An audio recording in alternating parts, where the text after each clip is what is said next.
सच कुछ और है, आपको लग रहा है कि अब आपकी जो कट ऑफ है वो डाउन चली जाएगी, अब आपको लग रहा है कि अब जो है आपको मौका मिलेगा, आपको सीट मिल जाएगी, आपका नेट हो जाएगा, आपका जीआरएफ हो जाएगा, लेकिन ऐसा कुछ नहीं होने वाला। जो चीज पहले थी वही अब है, जो चीज पहले थी वही अब है। कैसे, चलिए उसे जानते हैं।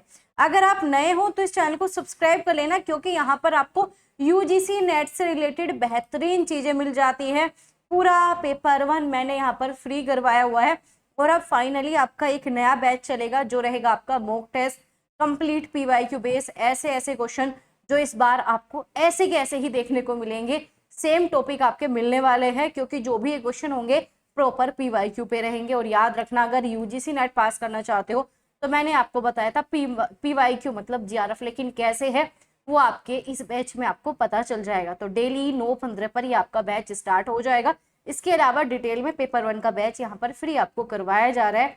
और अगर आप यूजीसी नेट के बेहतरीन नोट्स लेना चाहते हो, बहुत ही कम प्राइस में बहुत ही बेहतरीन चीजें, अगर आप चाहते हो कि आपके 3 से 4 महीने बच जाए, तो आप जाकर चेक कर सकते हो। बहुत ही बेहतरीन नोट्स आपको यहाँ पर मिल जाते हैं। चलिए मेन मुद्दे पे बात करते हैं। जो आपका नोटिस आया था, ये पूरा का पूरा आपका नोटिस है इस बार का, जो आपकी फॉर्म फिलिंग के लिए आया। अब यहाँ पर जो है आपको 3 कैटेगरी मिल रही है, असिस्टेंट प्रोफेसर, पीएचडी और आपका पीएचडी विद जीआरएफ। अब ये तीनों में क्या कहा गया है कि जिनका जीआरएफ है अब वो सिर्फ नेट के लिए अप्लाई करिए, जिनका नेट है वो अब क्या करे, सिर्फ जीआरएफ के लिए अप्लाई करे। ये वाली चीजें अब आपका चेंज किया गया, पहले ऐसा नहीं था। अब आप ये सोच रहे हो जिसका पहले से नेट हो रखा है वो नेट पे अप्लाई नहीं करेगा, जीआरएफ पे करेगा और आपको सीट मिल जाएगी। एक तो आपका ये भर भर के आ रहा है, आप ये समझ के बैठे हो कि जिसका नेट हो चुका है अब वो सिर्फ जीआरएफ पे अप्लाई करेगा और आपको एक सीट मिल जाएगी। ये है इस चेंज का मतलब, लेकिन ऐसा नहीं है, सुनो मेरी बातें। दूसरा आपका क्या है कि जीआरएफ हो रखा है तो वो सिर्फ नेट के लिए अप्लाई करेगा, वो जो है जीआरएफ के लिए दोबारा नहीं करेगा। ये दो चीज, ये बदलाव है कि अगर आपकी एक चीज क्वालिफाइड है तो आप दूसरे पे अप्लाई करो, पहले वाले पे मत करो। ये वाली चीजें आपकी इस बार के नोटिस में बदलाव किया गया। अब आप बात करते हैं बिल्कुल फैक्ट पे, सच्चाई पे। आप भी यही करते, बाकी स्टूडेंट भी यही करेंगे और यही है सच्चाई। पीएचडी वाला तो आप बिल्कुल हटा ही दो, क्योंकि आपको पता है इसकी वैलिडिटी 1 साल की है। इसे बिल्कुल हटा दो, क्योंकि कोई बच्चा इतना मूर्ख नहीं है कि सिर्फ इसी के पीछे रहेगा। इससे कुछ नहीं मिलने वाला। पीएचडी में एडमिशन मिल जाए वही बड़ी बात है, वरना वो भी नहीं मिलता। तब मुद्दा है आपका जीआरएफ का, चलो।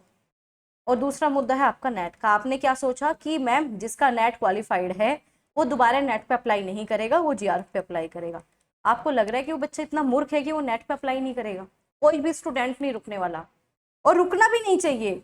अगर एनटे को बदलाव करना था या फिर आपकी डिमांड ही आनी थी तो आप वैलिडिटी पे बढ़ाते कि जो बच्चा नेट करेगा उसका 1 साल तक ही वैलिड होता है पीएचडी के लिए। तो बच्चा क्यों पागलों की तरह मेहनत भी करेगा और उसे नेट भी ना मिले और उधर उसके 1 साल कंप्लीट हो जाए। जिस बच्चे का नेट है वो दोबारा नेट पे अप्लाई करेगा ही करेगा। आपकी जगह मैं होती या आप खुद होते या कोई और स्टूडेंट होता, वो नेट पे अप्लाई करेगा ही करेगा, कोई नहीं रुकने वाला। और रुकना भी नहीं चाहिए। 1 साल कब निकल जाता है, एडमिशन तक नहीं होते, यूनिवर्सिटी के फॉर्म समय पे नहीं आते। और आप सोच रहे हो कि जिस बच्चे का नेट पहले हो रखा है वो नेट पे अप्लाई ना करे, बस वो जीआरएफ के लिए करे। क्या गारंटी है उसे जीआरएफ ही मिल जाएगा? कोई गारंटी दे रहे हो कि आपको जीआरएफ मिल ही जाएगा? मान लो रह गया वो 2-3 क्वेश्चन से, तो जीआरएफ भी गया, नेट भी गया, कम से कम नेट तो हो जाता उसका। तो कोई भी बच्चा इतना तो मूर्ख नहीं है इस लेवल पे आने के बाद कि वो अपने नेट की वैलिडिटी ध्यान में नहीं रखेगा। पीएचडी के लिए 1 साल तक ही वैलिड है। हाँ वैसे तो लाइफ टाइम है असिस्टेंट प्रोफेसर के लिए, वो अलग बात है, वो दूसरी बात है। असिस्टेंट प्रोफेसर से पहले पीएचडी है भाई आपकी, आपको पीएचडी के लिए जीआरएफ चाहिए होता है। जिस बच्चे को जीआरएफ चाहिए इसका मतलब उसे पीएचडी करनी ही करनी है। जिसे पीएचडी करनी है वो ही जीआरएफ की तरफ जाता है, जिसे पीएचडी करनी ही नहीं होती उसे जीआरएफ चाहिए भी नहीं होता, उसे मिलेगा भी नहीं। आप जीआरएफ का मतलब ही समझ लो पहले। जीआरएफ का मतलब फेलोशिप मिलेगी, जब आप पीएचडी करोगे तभी मिलेगी। पीएचडी नहीं करोगे तो इसका मतलब जीआरएफ का कोई फायदा नहीं है। तो क्या है, अगर आपका नेट हो रखा है आप जीआरएफ के लिए अप्लाई करोगे तो आप नेट के लिए जरूर करोगे, क्योंकि सिर्फ 1 साल की वैलिडिटी होती है, 1 साल तक वैलिड होता है पीएचडी के लिए। तो आपको लग रहा है कोई बच्चा इतना मूर्ख है? आपके कमेंट आ रहे थे कि मैम आपको ये चीज नहीं आ रही, इसमें चेंज हो, इससे बेनिफिट होगा। क्या बेनिफिट होगा? कोई बेनिफिट नहीं होगा, बच्चा फिर भरेगा। मैं भी भरती, अगर मैं यहाँ पे होती बिल्कुल भरती। क्यों नहीं होगा भाई, बिल्कुल भरेंगे। 1 साल तक वैलिड है, 1 साल में फॉर्म तक नहीं आते पीएचडी के अच्छे तरीके से। और अगर आप स्टेट यूनिवर्सिटी की हालत देखो तो आते ही नहीं, 2-2 साल में फॉर्म निकलते हैं जाके। और आप उम्मीद कर रहे हो कि बच्चा 1 साल तक नेट लेके घूमेगा और फिर वो 0 पे आ जाएगा। ना तो जीआरएफ मिला उस बच्चे को, नेट की वैलिडिटी खत्म, फिर वो बेरोजगार, फिर उसके पास ना तो नेट ना जीआरएफ, असिस्टेंट प्रोफेसर की वैकेंसीज का वेट करता रहेगा, पीएचडी में तो एडमिशन मिलेगा नहीं। तो एक तो ये वाली गड़बड़। दूसरी आप क्या सोच रहे हो, जिस बच्चे का जीआरएफ है वो क्या करे, जीआरएफ पे अप्लाई ना करे, नेट पे करे? कोई मूर्ख है क्या? जिसका जीआरएफ वो नेट पे अप्लाई क्यों करेगा? नेट तो ऑलरेडी इसमें इंक्लूड होता है। तो जीआरएफ वाले तो वैसे भी नेट पे अप्लाई नहीं करते, कोई भी नहीं करता। इतने सारे स्टूडेंट हैं जिनका जीआरएफ हुआ है इस बार, इतने सारे बच्चे हैं जो पढ़ते हैं, उन्होंने जीआरएफ क्लियर किया है। अब वो नेट पे क्यों अप्लाई करेंगे? वो तो अगर करेंगे, अगर उन्हें ये है कि मैं नाम के आगे लिखूं 2 बार जीआरएफ क्वालिफाइड, तो वो जीआरएफ ही लेंगे। उनके नेट का क्या मतलब है? वो नेट उन्हें वैसे भी नहीं चाहिए, उनका तो पहले से ही है, 3 साल की वैलिडिटी है। तो क्या खास चेंज हुआ? वो से आपको बता रहे होंगे कि जीआरएफ करने के बाद सिर्फ नेट पे अप्लाई कर देंगे, ये तो 3 साल तक रहेगा। क्यों करेगा कोई बच्चा नेट के लिए? वो करता ही नहीं है। जिसका जीआरएफ हो जाता है वो नेट पे अप्लाई करता ही नहीं है। और जो 1-2% बच्चा करता है वो करेगा ही, उसे तो नाम के आगे लगवाना है बस, कि मैंने 3 बार क्वालिफाइड किया, मैंने 4 बार किया। वो बच्चा फिर भी नहीं रुकेगा और आप उसे रोक भी नहीं सकते। फीस उसकी जा रही है, फॉर्म वो फिल कर रहा है। तो कहाँ आप किस चीज में हो? अगर आपको एनटीए से डिमांड करनी है तो टाइम की करो भाई, ताकि अब अगर टाइम बढ़ जाएगा ना इसका, कि ये 5 साल कर दे, 10 साल कर दे आपका नेट की वैलिडिटी पीएचडी के एडमिशन के लिए, तो आपको सीट मिलेगी, कट ऑफ भी डाउन जाएगी, लेकिन अब कुछ नहीं होने वाला भाई। जो जैसा था सेम वैसा ही है, कोई भी खास अंतर है ही नहीं। लॉजिक मैंने बताया क्यों नहीं है, क्योंकि जिसका नेट है वो भाई नेट दोबारा करेगा, करेगा ही करेगा, और करना चाहिए भी। 1 साल कब निकल जाएगा पता भी नहीं लगता, बिल्कुल पता नहीं लगता। मान लो आप इंटरव्यू देने गए, नहीं हुआ इंटरव्यू, तो अगले वाला तो दोगे और अगला 1 साल के अंदर में आएगा। 1 साल से तो पहले नहीं आने वाला, उसकी वैलिडिटी खत्म। तो फिर जीआरएफ हुआ नहीं। ऐसा थोड़ी कि बिल्कुल सभी के जीआरएफ हो ही जाएंगे जिनका नेट हो रखा है, नहीं भाई। 4-4, 5-5 बार बच्चे रह जाते हैं जीआरएफ के लिए। तो क्या है भाई, बच्चा इसमें वैसे नुकसान में। दूसरा, आप डिमांड करो जिसका जीआरएफ है वो नेट के लिए अप्लाई करे सिर्फ, वो नेट पे भी नहीं करेगा भाई, वो अप्लाई करता ही नहीं है। जीआरएफ वाला तो करता ही नहीं अप्लाई, और जो 1-2% करेगा वो करता ही रहेगा, उसे आप नहीं रोक सकते। तो ये तो सिर्फ आपका भ्रम है कि जीआरएफ वाला नेट पे अप्लाई करे। अरे नेट तो ऑलरेडी हो जाता है जब आप जीआरएफ क्लियर कर लेते हो। तो कहाँ है भाई, आप क्यों फैक्ट नहीं समझ रहे इस चीज का? आपको बस बदलाव बताया जा रहा है। क्या बदलाव है भाई? इस बदलाव से कोई फायदा नहीं है, कोई भी फायदा आपको नहीं है। आप ये सोचा फायदा, ये बताओ नेट वालों को भी क्या फायदा भाई? बदलाव चाहिए था तो लाइफ टाइम कर दो भाई, पीएचडी के लिए भी। जैसे नेट की वैलिडिटी असिस्टेंट प्रोफेसर के लिए लाइफ टाइम है, ऐसे पीएचडी के लिए भी करो। अब बच्चा 1 साल बाद फिर नेट करे, फिर पीएचडी के लिए देखे। सिर्फ आपको घुमाया जा रहा है, कुल मिला के बातें सारी वही है। तो थोड़ा फैक्ट पे आ जाओ, थोड़ा सोचो, थोड़ा लॉजिकली सोचो। ये नहीं कि बस कुछ भी बता दे, थोड़ा सोचो तो सही। अगर आपका नेट होता, आपका नेट है इस बार के लिए, आप जीआरएफ के लिए अप्लाई करोगे क्या? 101% जीआरएफ होगा? कहीं कोई एनटीए लिख के दे रहा है कि हम तो पक्का ही नेट वालों को सभी को जीआरएफ देंगे? कहीं नहीं लिख के दे रहा।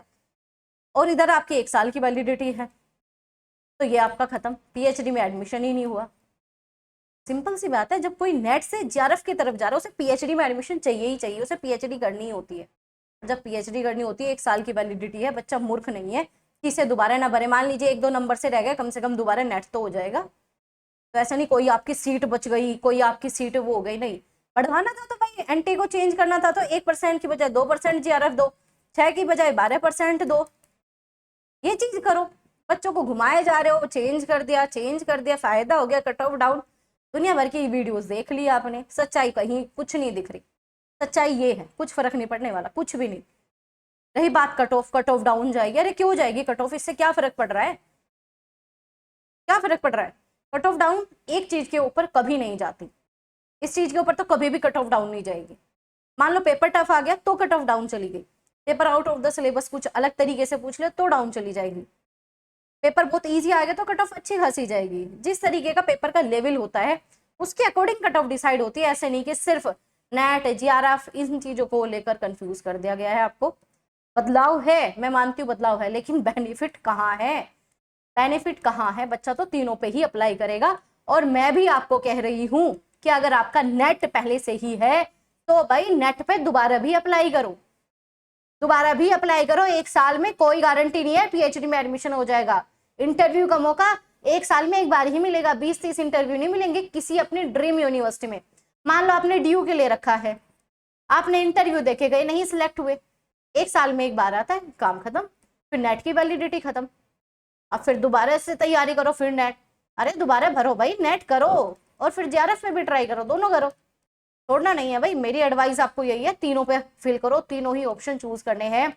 ये जो तीनों ऑप्शन आपको दे रखे हैं, और लास्ट डेट याद रखना 7 नवंबर है, जल्दी से कर लो, ठीक है। अब आगे आपको समझ में, जो बच्चे बिल्कुल ही ऊट पटांग तरीके से सोच रहे थे, पता नहीं किस दुनिया में रहते हो, थोड़ा सा लॉजिक तो लगा लिया करो, ठीक है। मैंने कल आपको ये वीडियो बना के दी और ये धोखा ही है भाई, दिखाया कुछ और जा रहा है, सच्चाई कुछ और है, सच्चाई सच में कुछ और थी, और जो सच्चाई मैंने बताई यही है भाई। कोई बच्चा नहीं रुकने वाला, और नहीं रुकना भी नहीं चाहिए। इन्होंने आपको टाइम लिमिट दे रखी है, टाइम 1 साल, जीआरएफ के लिए 3 साल, और जिसका पहले ही जीआरएफ है वो 3 साल से पहले नहीं करेगा, उसे नेट चाहिए ही नहीं होता। तो ये तो हवा है कि जीआरएफ वाले को सिर्फ नेट पर, वो क्यों करेगा नेट अप्लाई, वो तो है ही उसके पास। और जो बच्चे इस पे कमेंट कर रहे हैं ना इस वीडियो के नीचे कि ऐसा कुछ नहीं है, इसका तो बेनिफिट है, बेटा जी पहले नेट जीआरएफ पास करो, तब पता लग जाएगा क्या बेनिफिट है क्या नहीं, है ना। पहले करो फिर बोला करो, बिना अधूरी जानकारी, बिना लॉजिक लगाए कुछ भी नहीं बोलना होता, थोड़ा समझ लिया करो, ठीक है। चलो भाई, यही आपको बताना था, क्योंकि डाउट बहुत ज्यादा आ रहे थे आपके। बाकी आपका नया बैच स्टार्ट हो गया फाइनली। आप सभी को मैंने टीचर्स डे पे कहा था आपको गिफ्ट देंगे, तो अब आपके ये मॉक टेस्ट पूरे प्रॉपर पीवाईक्यू सीरीज हमारी यहाँ पर चलने वाली है, डेली चलेगी 9:15 पर, ठीक है। तो आ जाया करो, बेहतरीन सारे क्वेश्चन ऐसे रहेंगे जो पेपर में आने ही आने हैं, सारे टॉपिक ऐसे ही रहने वाले आपके, प्रॉपर सिलेबस कवर करते हुए सारे क्वेश्चन कराए जाएंगे। तो जल्दी से सब्सक्राइब कर लेना। और आपका 17 अक्टूबर है, लास्ट है आपका गाइडेंस बैच, ये लास्ट गाइडेंस बैच है, ऐसा बैच जिसमें बच्चे गारंटी देते हैं, ठीक है, जिसमें बच्चे गारंटी देते हैं, ऐसा बैच है भाई हमारा। फीस इसकी 429 रुपये जरूर है, लेकिन आप ये देख सकते हो आपके फीडबैक है, अनलिमिटेड फीडबैक मिल जाएंगे आपको इस चैनल पर। तो आप चेक कर सकते हो कि जब 100% जीआरएफ की गारंटी स्टूडेंट ही दे दे तो फिर टीचर को बोलने की आवश्यकता नहीं है। और ये लास्ट गाइडेंस बैच है, 17 अक्टूबर के बाद इसमें आपको मौका ही नहीं मिलेगा ऐड होने का, चाहे आप इसमें 10,000 रुपये भी पे करोगे तो भी ऐड नहीं होंगे। तो इसकी फीस जो है आपकी सिर्फ 429 रुपये है। तो जल्दी से जाइए, ज्वाइन कर लीजिए, फिर मौका सच में नहीं मिलेगा। तो आई होप अब आपको चीज़ें समझ में आई है, समझ में आई है तो शेयर कर देना अपने उन दोस्तों के साथ जो इस बदलाव को लेकर बिल्कुल फ्री हो गए हैं कि अब तो हमें नेट मिल ही जाएगा, अब तो हमें जीआरएफ मिल ही जाएगा। थोड़ा लॉजिकली सोचना और फिर कमेंट करके बताना चीज़ें समझ में आई या नहीं। अगर एनटीए से डिमांड करनी है तो टाइम बढ़वा लो, किस चीज़ का, कि नेट की जो है पीएचडी के लिए वैलिडिटी 5 साल कर दो, या फिर 10 साल कर दो, या लाइफ टाइम कर दो। जब नेट है तो कभी भी पीएचडी में एडमिशन लो, जीआरएफ की भाई लाइफ टाइम करा लो। तो ये वाली चीज़ें होनी चाहिए, ये चीज़ें नहीं। ज़्यादा करना है तो 1% का 2%, 6% का 12% में कन्वर्ट कराओ, तब आपको बेनिफिट मिलेगा, तब सब बच्चों का जो पढ़ने वाले हैं उन्हें नेट और जीआरएफ दोनों ही मिलेंगे। तो ध्यान रखो आप सभी अपना, और पढ़ाई स्टार्ट कर दो, समय बहुत कम है, अच्छे से पढ़ना है, बेहतर पढ़ना है, और इस बार सिलेक्शन लेना ही है।